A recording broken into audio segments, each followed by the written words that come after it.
Welcome class, welcome to science class. So in previous class we have discussed about the constellation, and in that we have discussed about the Great Bear and we have discussed about the Orion. ठीक है, we have already discussed the Great Bear and the Orion.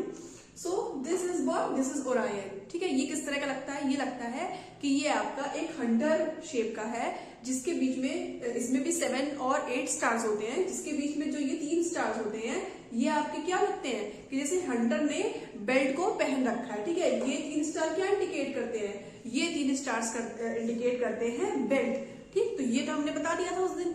इसके बाद कौन सा star आता है? Serious. ठीक, और सीरियस भी आपका क्या है? वन ऑफ द मतलब कि ये भी बहुत ही क्या है? Brightest star in the sky है। ठीक है, और ये कहाँ पे आप लोकेट कर सकते हैं? इसको भी आप ओरियन से लोकेट कर सकते हैं। ठीक है, कुछ नहीं करना है, बस आपको इसकी बेल्ट से आपको ईस्ट की तरफ, ठीक, आपको ईस्ट की तरफ एक इमेजिनरी लाइन बनानी है। ठीक, आपको ईस्ट की तरफ एक इमेजिनरी लाइन बनानी है, और जहां पे जो स्टार सबसे ज्यादा ब्राइटेस्ट होगा वो स्टार आपका कौन सा होगा? वो आपका होगा सीरियस। ठीक, वो आपका स्टार होगा सीरियस। तो इस तरह आप सीरियस को with the help of Orion, with the help of Orion आप इसको इंडिकेट कर सकते हो। ठीक, to locate Sirius, imagine a straight line passing through the 3 middle stars, passing a imaginary line straight passing through the 3 middle star of Orion. Look along this line towards the east. This line will lead you to a very bright star. It is Sirius. Okay? इसके बाद आपका क्या आता है? इसके बाद आपका आता है कैसियोपिया। ये भी आपका एक अदर टाइप का कॉन्स्टिलेशन होता है। कहाँ पे? आपके नॉर्दर्न स्काई में। ठीक, कहाँ पे? नॉर्दर्न स्काई में।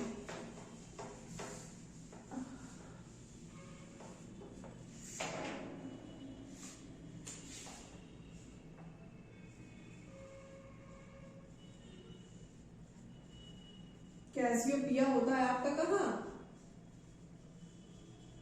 नॉर्दर्न स्काई में। ठीक, it is visible during winter in the early part of the night. It looks like distorted letter W और M। ये आपको कब मिलता है? ये आपको विंटर में देखने को मिलेगा। विंटर में कब? इन द अर्ली पार्ट नाइट। ठीक है, अर्ली पार्ट नाइट में आपको ये देखने को मिलेगा। और ये किस तरह का लगता है? डिस्टॉर्टेड W और M। इस तरह से आप देखोगे तो आपको ये W लगेगा, and if you see from this side ये आपको क्या लगेगा? M। इसीलिए इसको क्या बोला गया है? इसको बोला गया डिस्टॉर्टेड W और M। ठीक, कौन सा? कैसियोपिया। PEIA, it's A। ठीक है, तो ये आपका ये हो गया। अब देखो ये ऑरेंज वाला, did you know a constellation does not have only 5 to 10 stars, it has a large number of stars। तो कॉन्स्टिलेशन मतलब ये नहीं होता कि सिर्फ उसमें 5 से 10 तरह का स्टार्स होते हैं। ठीक है, 5 से 10 तरह के स्टार्स नहीं होते, उसमें मेनी नंबर्स मतलब कि स्टार्स की संख्या बहुत ज्यादा होती है। ठीक, however we can see only the bright star in a sky constellation with our naked eye. हम सिर्फ ब्राइट स्टार्स को ही देख पाते हैं अपने मतलब आंखों से। हम सिर्फ ब्राइट स्टार्स को ही देख पाते हैं। ठीक है, तो इसका मतलब ये नहीं कि हमें जितने स्टार्स दिख रहे हैं अपनी आंखों से बस उतने ही स्टार्स हैं, सिर्फ उतने नहीं होते हैं। ठीक, all the stars which make up a constellation are not at the same distance, they are just in the same line of sight in the sky। ठीक, तो सारे स्टार्स मतलब ऐसा नहीं कि वो सारे एक ही लाइन में होते हैं। ठीक, ऐसा नहीं होता है। वो अपने मतलब वो एक पैटर्न होता है, उस पैटर्न में वो सारे स्टार्स होते हैं। Okay, so that's all for the constellation. Now we will comes to where, तो कुछ और तो नहीं है। हाँ ठीक है, we will comes to the solar system.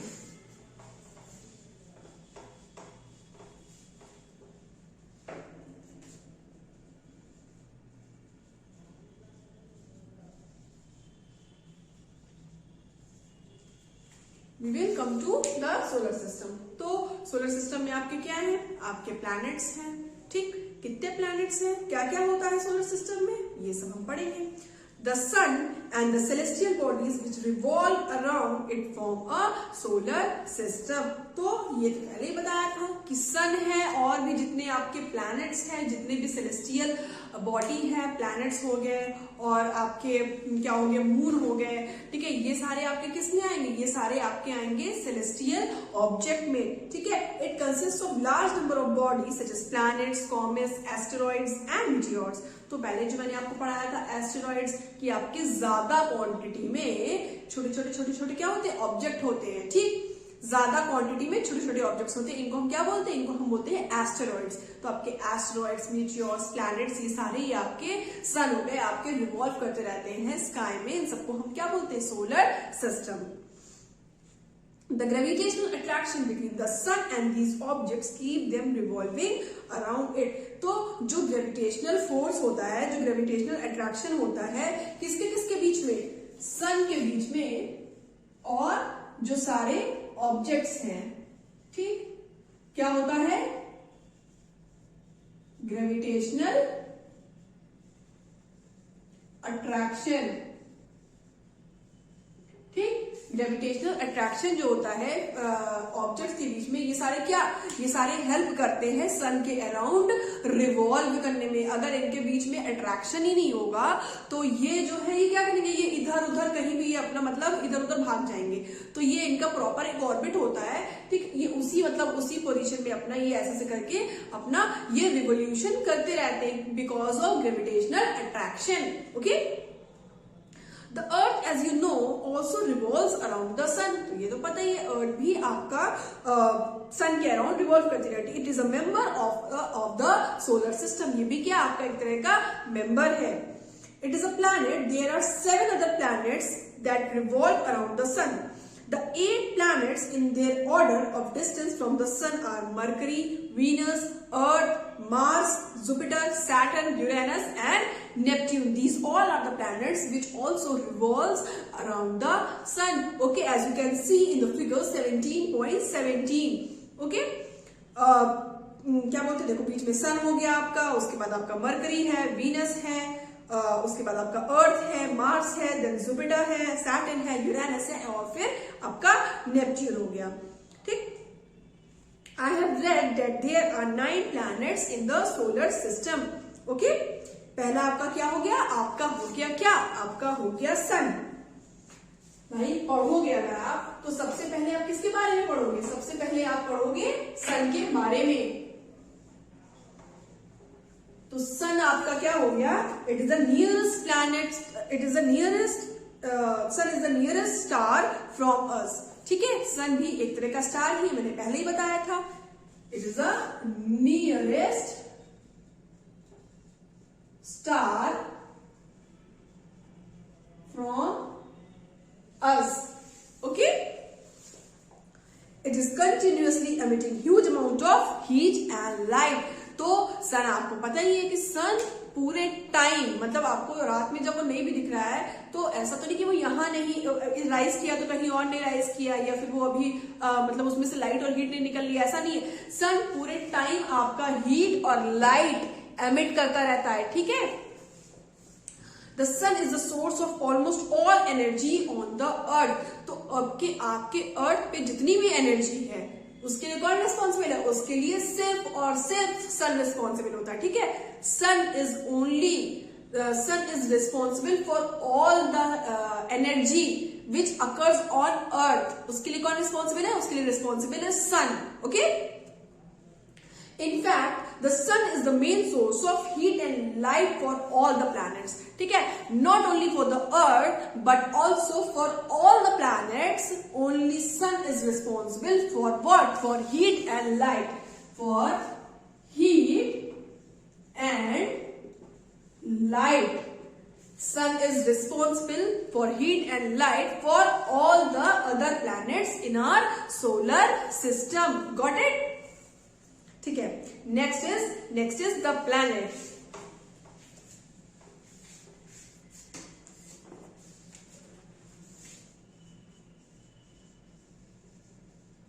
Next आपका आ गया प्लैनेट्स। ओके, तो the planets look like stars but they do not have light of their own. तो ये तो कॉमन सी बात है, ये तो सबको ही पता है कि जो आपका प्लैनेट है ये आपको लगेगा कि एक स्टार टाइप का है, बट इसकी खुद की कोई भी लाइट नहीं होती है। ठीक है, दे मियरली रिफ्लेक्ट। भाई ये तो मतलब कि हम लोग रिफ्लेक्शन ऑफ लाइट से ही पढ़ते आ रहे हैं कि मून की, प्लैनेट्स की खुद की कोई लाइट नहीं होती है, या फिर आप अपने आसपास भी जो भी ऑब्जेक्ट्स देख रहे हो उसकी खुद की कोई लाइट नहीं है। ठीक, वो इसमें क्या होता है कि जो सन से रोशनी पड़ती है और उससे जब वो रिफ्लेक्ट बैक होती है तो आप उस चीज को देख पाते हो। ठीक है, तो इसी तरह मून की या और भी अदर प्लैनेट्स की इस सोलर सिस्टम में खुद की कोई लाइट नहीं होती है। ये जब सन की लाइट उसके ऊपर पड़ती है और वो रिफ्लेक्ट बैक होती है तब आप उस चीज को देख पाते हो। ठीक है, falls on them, can you distinguish between planet and stars? The simplest method of identifying planets from stars is that stars twinkle. Obviously, stars twinkles. Okay? Whereas planet do not. भाई जब उसकी लाइट ही नहीं है, कुछ है ही नहीं, तो वो क्यों ट्विंकल करेगा? यही डिफरेंस बिटवीन है प्लैनेट्स और स्टार्स में। ठीक है, also the planet keep changing their position with respect to the stars. तो respect to the stars planet keep their position changing. ठीक है, a planet has a definite path, ये लिख लो। A planet has a definite path in which it revolves around the sun. This path is called an orbit. ठीक, इसका कोई एक part has a definite path होता है प्लैनेट्स का, और क्या करता है ये रिवॉल्व करता है सन के अराउंड, और इस पाथ को हम क्या बोलते हैं? इस पाथ को हम ऑर्बिट बोलते हैं। Okay, the time taken by planet to complete one revolution is called the period of revolution. ठीक है, कैसे देखो, सपोज आपका ये हो गया सन, ठीक, ये हो गया आपका सन, और ये हो गया एक ऑर्बिट, जिस ऑर्बिट में आपका है ये एक प्लैनेट। अभी सिर्फ एक प्लैनेट से समझो, सारे प्लैनेट्स को मत समझो। ये आपका हो गया सन, ये आपका हो गया कोई भी एक प्लैनेट, चलो मार्स ही ले लो। ठीक, मार्स ले लो, तो ये हो गया ऑर्बिट। तो इस सन के अराउंड अपने ऑर्बिट में जो ये रिवॉल्व करता है इसको हम पीरियड ऑफ रेवोल्यूशन बोलते हैं। क्या बोलते हैं? जब ये एक रेवोल्यूशन कंप्लीट कर लेता है तो इसको हम क्या बोलते हैं? Period of revolution. क्या बोलते हैं? Period of revolution. ओके, फिर क्या? The period of revolution increases as the distance of the planet increases from the sun. अब देखो इसमें क्या चीज है, बहुत ही मतलब सिंपल सी चीज है, कोई इसमें ऐसा कोई बहुत बड़ा साइंस नहीं है। ये देखिए, ये आपका हो गया सन, ये आपका एक ऑर्बिट, ये आपका दूसरा ऑर्बिट, ये आपका तीसरा ऑर्बिट, ये हो गया आपका मरकरी। ठीक, ये आपका हो गया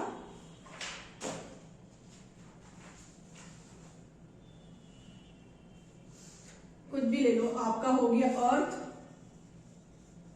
और आपका हो गया इधर जुपिटर। ठीक, अभी पूरा सोलर सिस्टम नहीं बना रहे हैं, ये बस समझने के लिए है। आपका हो गया मरकरी, अर्थ, जुपिटर। ठीक, तो क्या बोला है, स्टेटमेंट क्या है? स्टेटमेंट पढ़ो। The period of revolution increases as the distance of the planet increases from the sun. तो इसमें क्या मतलब हुआ कि जैसे जैसे आपका डिस्टेंस सन से बढ़ता जाएगा वैसे वैसे पीरियड ऑफ रिवोल्यूशन भी इंक्रीज करता जाएगा। ऑब्वियस सी बात है, मरकरी का जो पीरियड ऑफ रिवोल्यूशन है वो कम रहेगा, उससे ज्यादा अर्थ का रहेगा, और उससे भी ज्यादा जुपिटर का रहेगा। Got it? क्योंकि जो मरकरी है वो पास में सन के है, उससे थोड़ा दूर में अर्थ है और उससे और दूर में आपका जुपिटर है। तो इसी तरह आप अपने सोलर सिस्टम में देख लो फिगर 17.17 में जैसे जैसे आपके प्लैनेट प्लेस्ड हैं उसी के अकॉर्डिंग उनको टाइम लगेगा रिवोल्यूशन करने में। भाई ऑब्वियस सी बात है, सन यहाँ है, कोई प्लैनेट यहाँ है, ये इसके अराउंड चारों मतलब रिवॉल्व करेगा तो इसको कम टाइम लगेगा। इस प्लैनेट से थोड़ा दूर पे और ये प्लैनेट है, तो जब ये रिवॉल्व करेगा इसको और ज्यादा टाइम लगेगा। अब इन दोनों से भी दूर ये प्लैनेट हो गया पेन, ये मेरा हाथ में प्लैनेट हो गया, इसके अलावा ये तीसरा प्लैनेट है मेरे हाथ के भी इस साइड, ठीक। तो जब ये रिवॉल्व करेगा इसको और ज्यादा टाइम लगेगा, तो जितना ज्यादा दूरी सन से उतना ज्यादा इंक्रीज करेगा period of revolution. Okay okay. I wonder why the planets do not collide by revolving around the sun. भाई नहीं करेगा ना, जब सबकी ऑर्बिट अपनी अपनी है, मरकरी की है, अर्थ की है, जुपिटर की है, सब अपनी अपनी ऑर्बिट पे रिवॉल्व कर रहे हैं, तो हाउ इट इज पॉसिबल कि अर्थ है मरकरी से कोलाइड करे, या जुपिटर जो है वो अर्थ से कोलाइड करे, या जुपिटर जो है वो मरकरी से कोलाइड करे? ये पॉसिबल ही नहीं है। सब अपनी अपनी ऑर्बिट में रिवॉल्व कर रहे हैं, तो जब सब अपनी अपनी ऑर्बिट पे रिवॉल्व कर रहे हैं तो एक दूसरे से कोलाइड करने का चांस ही नहीं है। तो देखो एक्टिविटी 17.9 में आपको यही बस एक छोटा सा टाइप का गेम दे दिया है कि आप अपने फ्रेंड्स के साथ इस एक्टिविटी को करो। बीच में आप एक बच्चा बन जाए सन, उसके अराउंड एक एक बच्चे एक एक प्लैनेट बन जाए और सब अपने उसी ऑर्बिट पे गोल गोल घूमे।